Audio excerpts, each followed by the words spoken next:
ये है India. India ने जो जो कमाल करके दिखा दिया कि मालदीव वालों को बता दिया मिन्नत तल्ले काढ़ा है मालदीव। इस टाइम जो है इंडिया के जो टूरिज्म मिनिस्टर है उनके कि हमारे यहाँ आए लोगों को भेजें और ट्रैवल करें ताकि यार हमारा कोई रेवेन्यू जनरेट हो। बंद करो, हाथ जोड़ के मैं मोदी साहब से गुजारिश करता हूँ। यकीनन एक लफ्ज़ी गोलाबारी दोनों जो सदूर थे उनके दरमियान देखने में आई और हतमी तौर पर इंडिया का पलड़ा हमेशा की तरह भारी नज़र आया इसमें भी, और मालदीव को घुटने टेकना पड़े और अपने जो अल्फाज हैं वापस लेना पड़ गए उनको। तो इसमें एक सबक भी है तमाम अक़वाम आलम के लिए और दीगर जो ममालिक हैं उनके लिए भी एक लेसन है कि बग़ैर सोचे समझे एक दूसरे के ख़िलाफ़ कोई ऐसी लफ्ज़ी जंग ना छेड़ दें कि बाद में आपको पछताना पड़े और उससे पीछे हटना पड़ जाए आपको। बात तो सही है। दोस्तों, मुझे तो ऐसे लगता है कि भारत जो है वो दुनिया के साथ एंड पर्टिकुलरली ईरान के साथ जो ट्रेड करता है वो ट्रेड दिन में करता है और पाकिस्तान जो है वो रात में करता है।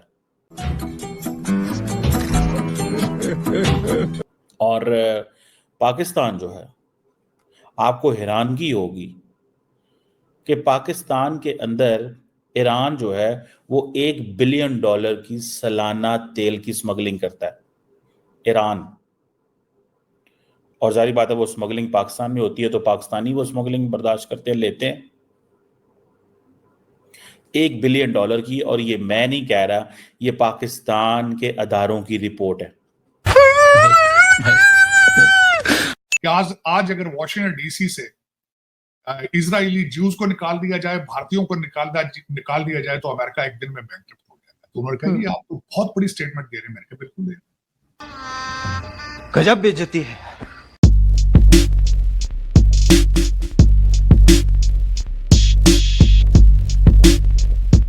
उनका क्या कहना है, आइए जानते हैं।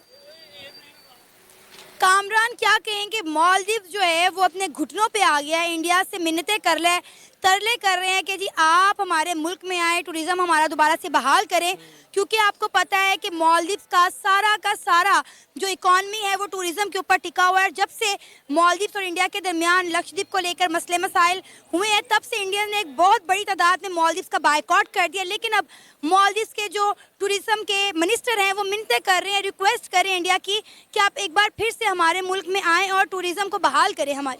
यार सीधी सी बात है, ये इंडिया की अवाम का किया धरा है। मतलब उन्होंने ऐसा मालदीव का बाइकआउट किया, उसके बाद कोई गया ही नहीं मालदीव वाले। इस टाइम मैं सुन रहा हूँ कि उनकी इकोनॉमी भी डाउन हो गई है, वहाँ पर रेवेन्यू जनरेट करना मुश्किल हो गया। मतलब उन्होंने जो अरबों रुपए की इन्वेस्टमेंट की हुई थी मालदीव के अंदर छोटे छोटे आइलैंड के ऊपर, ठीक है, वो उन्होंने बीचेस हाउस बनाए हुए थे, वो सारे उनके इस टाइम खाली पड़े हुए हैं। ये है इंडिया। इंडिया ने जो जो कमाल करके दिखा दिया कि मालदीव वालों को बता दिया मिन्नत तल्ले काढ़ा है मालदीव। इस टाइम जो है इंडिया के जो टूरिज्म मिनिस्टर है उनके कि हमारे यहाँ आए लोगों को भेजें और ट्रैवल करें ताकि यार हमारा कोई रेवेन्यू जनरेट हो। हम लोग तंग आ गए, हमारा जो सिस्टम था सारा ट्रैवलिंग पे चलता था। मालदीव ने अपनी इकोनॉमी पे खुद लात मारी, इन्हें बार बार समझाया गया था कि आप इंडिया के साथ पंगा ना लें, आप इंडिया के साथ पंगा ना लें। लेकिन जब इन्होंने इंडिया के प्राइम मिनिस्टर नरेंद्र मोदी को और उनके जजीरे को तनकीद का निशाना बनाया तो आप इंडियन की यूनिटी देख लें। एक वक्त तो ये था कि हमें सुनने में आ रहा था कि मालदीव जो है वो बैंकरप्ट हो गया है। बिल्कुल ऐसे ही है। मतलब है कि मालदीव वालों को इतनी ज़्यादा वार्निंग भी मिली थी, लोगों ने उनको समझाया भी था कि आप इंडिया के साथ पंगा ना लो, आप मुंह की खाओगे। अब देखिए कि मालदीव वाले मुंह की खा चुके हैं नरेंद्र मोदी का।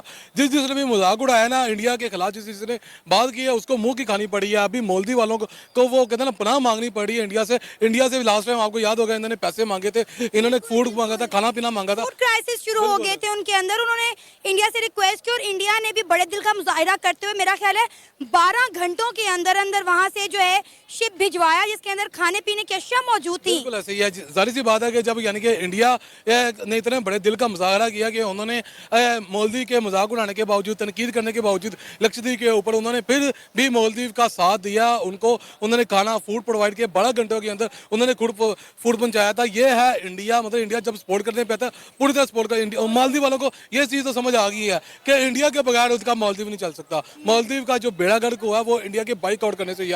जी जी बिल्कुल, इससे पहले भी आपके एक प्रोग्राम में इस हवाले से बात हुई थी।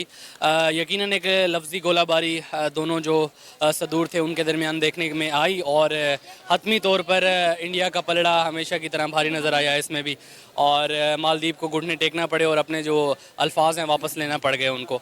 तो इसमें एक सबक भी है तमाम अक़वाम आलम के लिए और दीगर जो ममालिक हैं उनके लिए भी एक लेसन है कि बगैर सोचे समझे एक दूसरे के ख़िलाफ़ कोई ऐसी लफ्ज़ी जंग ना छेड़ दें कि बाद में आपको पछताना पड़े और उससे पीछे हटना पड़ जाए आपको। तो ठीक है, अगर मालदीव ने अपनी इस गलती को रिकॉग्नाइज़ किया और पहचाना अपनी इस गलती को और अपने इन अल्फाजों से रजू किया उन्होंने, तो इट्स ए नाइस जेस्चर, एक अच्छी उनकी तरफ से एक मूव सामने आई है और उनका फिर उनको फ़ायदा भी आपको विद इन 7 हॉर्स देखने को मिला कि इंडिया ने उनके साथ अपने ताल्लुकात की बहाली में दोबारा किरदार अदा करना शुरू किया और उनकी जो इकॉनमी थी जो कि आपको बातदरीज नीचे जाती हुई दिखाई दे रही थी, वो आपको with the passage of time दोबारा बूस्ट अप करिए। Now it's a good thing कि दोनों ममालिक के दरमियान जो गलत फहमी थी वो दूर हो चुकी है and Maldives is now on its way. और होंगे दोस्तों, मुझे तो ऐसे लगता है कि भारत जो है वो दुनिया के साथ एंड पर्टिकुलरली ईरान के साथ जो ट्रेड करता है वो ट्रेड दिन में करता है और पाकिस्तान जो है वो रात में करता है। ईरान जो है वो इंडिया का 59th बड़ा दुनिया में ट्रेडिंग पार्टनर है। बायलैटरल ट्रेड तकरीबन $2.5 बिलियन के करीब है और पाकिस्तान जो है, आपको हैरानगी होगी कि पाकिस्तान के अंदर ईरान जो है वो $1 बिलियन की सालाना तेल की स्मगलिंग करता है, ईरान। और जारी बात है वो स्मगलिंग पाकिस्तान में होती है तो पाकिस्तानी वो स्मगलिंग बर्दाश्त करते हैं, लेते हैं। $1 बिलियन की, और ये मैं नहीं कह रहा, ये पाकिस्तान के अदारों की रिपोर्ट है। हम क्यों दिन में कारोबार नहीं कर सकते और क्यों दुनिया ईरान के साथ, इंडिया क्यों ईरान के साथ रात दिन में कारोबार करता है और हम जो है वो रातों में कारोबार करते हैं। इजरायली ज्यूज को निकाल दिया जाए, भारतीयों को निकाल दिया जाए तो अमेरिका एक दिन में बैंकरप्ट हो जाए। Grip on the information technology, ये सारी उनकी बदौलत है। कल मुझे बल्कि चीमा साहब की बात कर रहा, चीमा साहब ने कहा जी आप हमेशा कहते हैं, मैंने बात कर रहा था इस हवाले से कि आज अगर वॉशिंगटन डीसी से इजरायली ज्यूज को निकाल दिया जाए, भारतीयों को निकाल दिया जाए तो अमेरिका एक दिन में बैंकरप्ट हो जाएगा। तो उन्होंने कहा जी आप तो बहुत बड़ी स्टेटमेंट दे रहे हैं। मैंने कहा बिल्कुल दे। उसकी वजह यह है कि बाबा जी बाइडेन का स्पीच राइटर भी इंडियन है और उसके बाद व्हाइट हाउस का जो सोशल प्रमोटर है, उनका जो मीडिया प्रमोटर है वो भी भारतीय है और दूसरा 300 पॉलिसी रिलेटेड अपॉइंटमेंट तो व्हाइट हाउस की हैं। उससे आगे चलते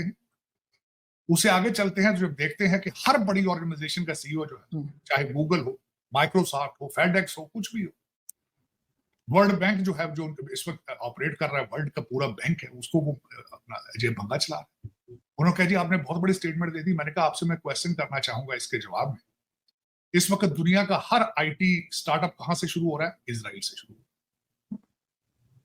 दूसरा, गूगल ने और माइक्रोसॉफ्ट ने जाके वादा किया है, दोनों भारतीय निजात लोगों ने, कि हम भारत में 1 लाख आर्टिफिशियल इंटेलिजेंस स्पेशलिस्ट बनाएंगे। उन्होंने ये वादा अमेरिका से क्यों नहीं कर लिया? चलाते तो वो अमेरिकन कंपनी है, क्यों नहीं किया? क्योंकि यहाँ के बच्चे पढ़ने नहीं चाहते, कहते हैं मैथ। ये सारे नशा करके, ये सारे गांजा पी के बैठी सारी कौम, तो वो सारे भारत में आर्टिफिशियल इंटेलिजेंस बनाएंगे ना। इसी के साथ आज की मजदूरी यहीं खत्म करते हैं। अगर तुम्हें वीडियो पसंद आई तो लाइक मारो यार। मुझे नहीं पता, मुझे 2 मिलियन लाइक्स चाहिए, कैसे ना कैसे करके मुझे चाहिए। इतना झिला मैं कभी नहीं होऊंगा अपनी पूरी जिंदगी में जितना इसमें झिलाऊं, मुझे चाहिए ही चाहिए। तो लाइक मारो और अगर तुम लोग नए हो तो सब्सक्राइब करो। वो जो लाल वाला बटन है उस पर फूट फेंक के मारो या फिर मोमबत्ती, मुझे नहीं पता, बस क्लिक हो जाना चाहिए। अब मैं भी जा रहा हूं, मुझे पैसों के पीछे भागना है। बाय।